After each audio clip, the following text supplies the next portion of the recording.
us live now is Olarenwaju Suraj, Executive Chairman, Heda Resource. Thank you for joining us on TVC News at 10. Well, I'm curious, are you surprised by the silence of the CBN over time and the sudden statement today that the 10th of February deadline stands?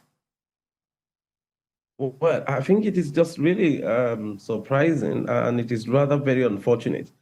First and foremost, not with the CBN president, but with the president of the Federal Republic of Nigeria, President Muhammadu Buhari, who had requested for a week from Nigerians within which he would find a solution to the hardship brought about.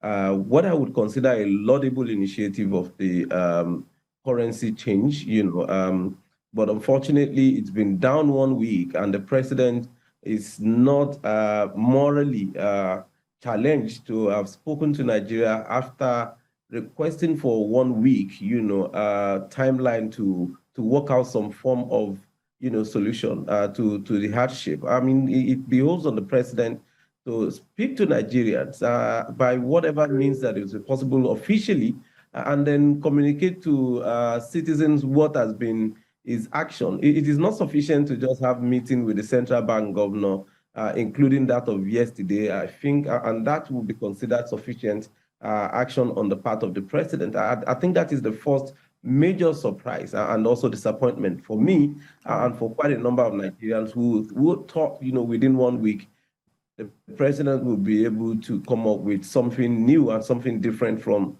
what has been the growing trend. Rather, what you've seen is the sheer violation of the Supreme Court injunction against the action. All right, Mr. Suraj, as it stands, there seems to be a lot of confusion on the streets. People don't exactly know what to do. We have some state governments who say they are wielding the big sticks against individuals and organizations that are not collecting the old Naira notes. And we have some states that are actually backing this policy. What really is a reaction to the state of confusion that people are experiencing? No, there's actually no confusion for those who are supporting the federal government or the CBN on the deadline are actually just reckless in their activities. And some of those actually some of us would actually support the Naira redesign, considering the level of the liquidity of Naira that flows across the country, particularly those who acquire the Naira and even dollars through illicit means, who are in the habit of keeping, billions of Nairas in the government house, particularly even some of the governors. And the same thing goes to some of these bureau de change and individuals who are in the penchant for keeping Naira, which is not good for any economy anywhere in the world. And I'm not sure, even if you have anywhere in the world where you have the disparity between the official exchange rate to dollar and the black market rate, like you have it with Nigeria. So, there's really something that is needed urgently to be done to have things changing. But it is sheer recklessness and lawlessness for anybody to have said that the 10th of February stays, on the hand to the acceptance of the old note. The Supreme Court has granted the status quo injunction, and not even the president. And that is why the Constitution is there. There's no absolute power to anybody. And that is where you have the checks and balances with the legislature and also the judiciary. So since the pronouncement has been made by the judiciary, everybody needs to wait till that order is vacated. Indeed, Mr. Suraj, if I may quickly butt in here, you mentioned earlier there is no confusion, but that may not be said of the petty trader out there, the average entrepreneur, small business owner who is just trying to make ends meet, who doesn't even know if they could go ahead to collect the old notes so that their perishable goods do not just waste away and their money go down the drain. How are these people meant to work this out?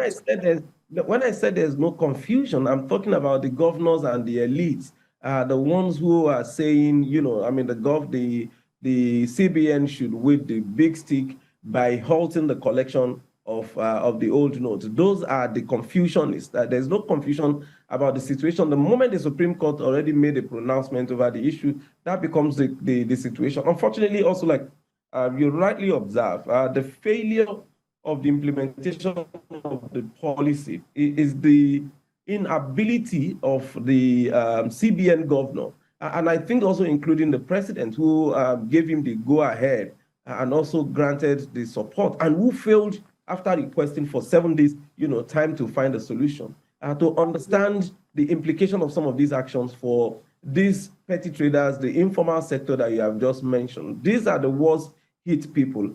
Nevertheless, we should also state it clearly that there are quite a number of saboteurs within the system, including the bank managers and the big bank guys who are tied to some of their owners who are politicians, who also trade now for 40%, 50%, right, mass exchange of this fund for people who have been hoarding the old notes. So rather than some of them losing what was illicitly acquired, the banks are assisting them and getting 30%, 20%, 40%. Indeed, Mr. Suraj,